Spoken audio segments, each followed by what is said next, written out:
Food. If you love it, like me, you'll probably know already that the Rococo age was obsessed with it. This is a film about the dark heart of the Rococo. So that means swapping this for this. No fish in art has as curious a history as the skate. Remember how Hogarth painted one being worshipped by 3 nuns at the Calais gate? How weird that was.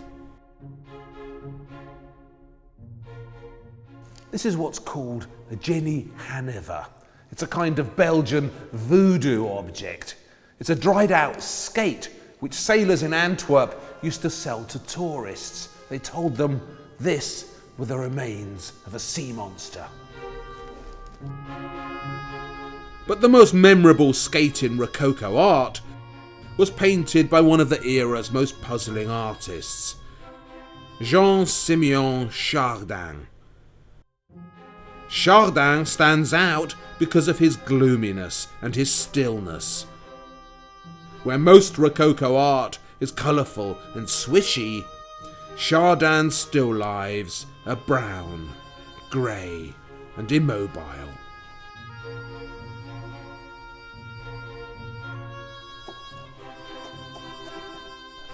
He painted people too, and they're not very Rococo either.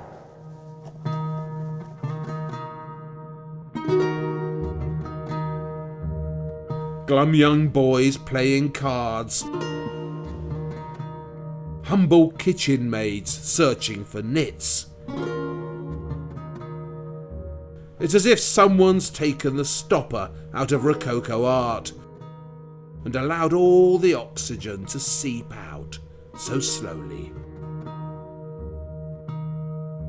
It's his still lives that are most haunting. I mean, all still lives are meant to be still, but Chardin's are the stillest of all.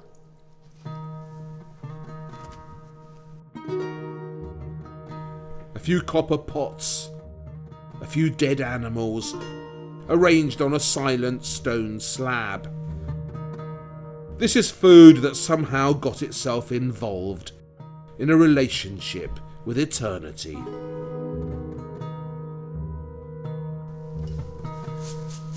Chardin had a lonely life.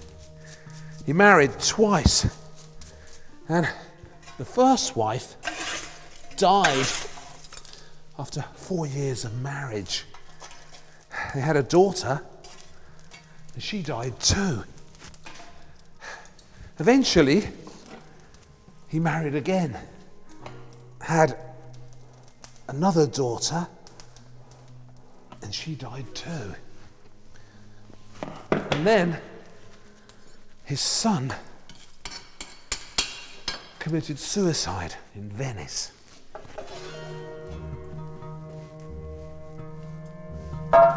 So Chardin had plenty of reason to be gloomy, and plenty of reason to smuggle dark and furtive ideas into his art. His most famous picture, The Ray, was painted in 1726. It was his reception picture for the French Academy, the painting which announced his arrival in French art.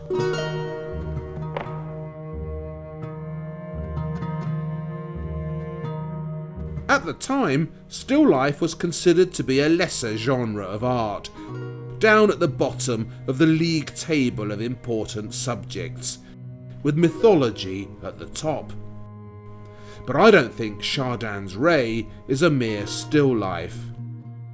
I think it's a picture full of deeper meanings, religious meanings. Hogarth didn't show a ray being worshipped in the corner of the Calais gate for nothing.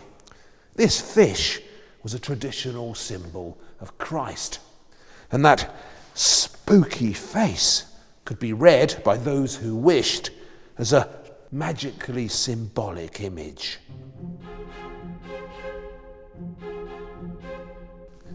In the Chardin, the skate hangs at the back of the picture like a crucifix, like that, its guts pouring out, an expression of intense sadness on its face.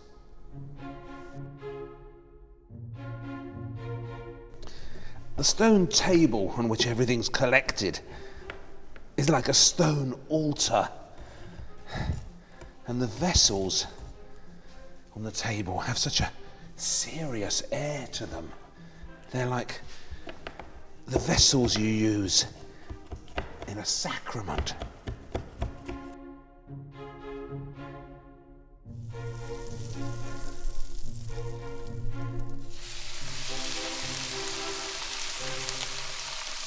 The knife balanced precariously on the edge. That's a still life classic too. It appears in so many paintings, symbolising the precarious balance of life. One little tilt, and it's gone.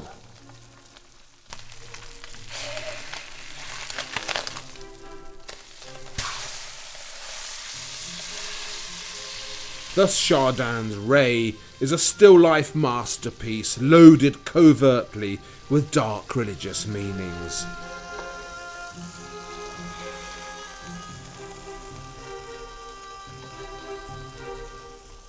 The comic Ray has been transformed into a surrogate Christ on the cross, spilling his guts.